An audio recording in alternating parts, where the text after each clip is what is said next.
Connaissez-vous Madeleine Lointier, ancienne maire de Flers? Elle a donné son nom à cette salle de spectacle, ici, derrière moi.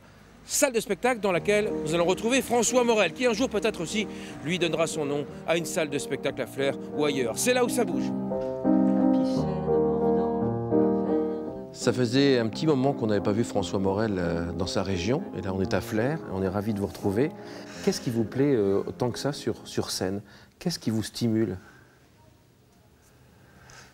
Je sais pas, il y a peut-être l'idée de me dépasser un petit peu, de faire des choses que j'oserais pas faire dans la vie.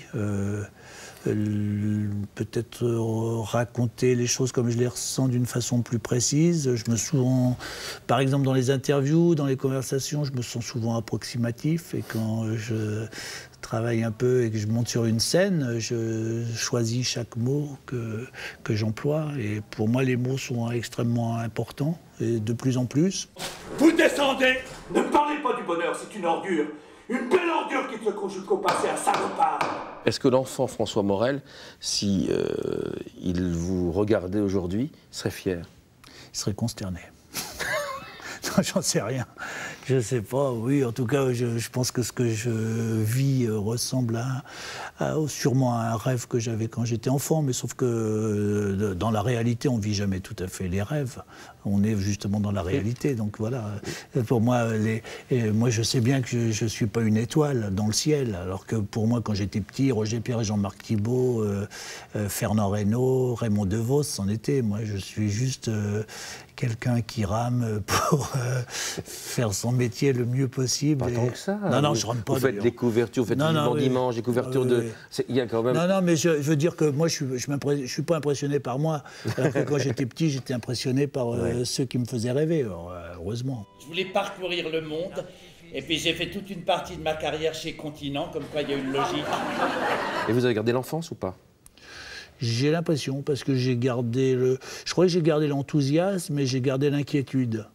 Donc c'est pas mal. Si on m'avait dit, avant que ça m'arrive, vous allez partager 3 ans de votre vie avec une huître, immédiatement j'aurais ri au nez de mon interlocuteur.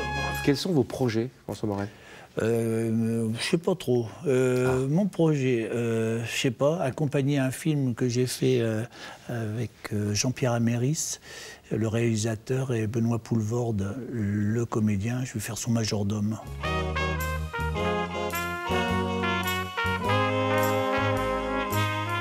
Et puis quoi, j'aimerais bien peut-être faire un spectacle de chansons.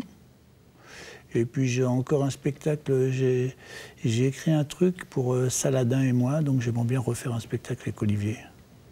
Parce qu'au moment où il y a la réunification de la Haute et de la Basse Normandie, c'est important que Olivier et moi retravaillions ensemble. Bien des choses d'eux. Ça sera différent. Ça sera différent. J'espère. Ben voilà. Merci beaucoup, François. Merci à vous, merci. C'était François Morel, dans Là où ça bouge. C'est ça. Là où ça bouge, nous sommes à La Brèche, à Cherbourg-Octeville, dans le cadre du festival Spring des Arts du Cirque qui vient de commencer. Nous allons à la rencontre de Roland Osé, qui est circassien, inventeur d'instruments de musique, on ne sait pas trop. Son spectacle s'appelle À travers Max, explication.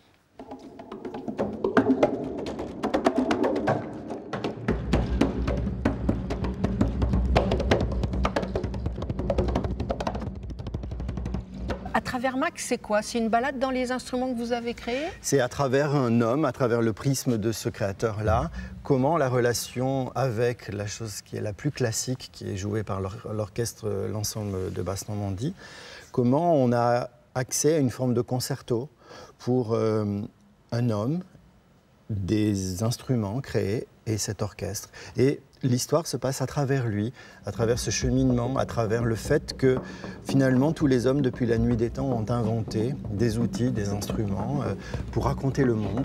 Alors ils racontent le monde à travers ce cheminement. Et il y a un petit épilogue qui est une sorte de clin d'œil à cette idée de l'ingénierie, des hommes qui fabriquent des instruments depuis la nuit des temps pour arriver à une chose un peu particulière qui est une surprise. Le spectacle sera donné donc à la Brèche, ici, à Cherbourg. C'est une création, ça s'appelle À travers Max. Et le lendemain, samedi, c'est à Mondeville, à la Renaissance.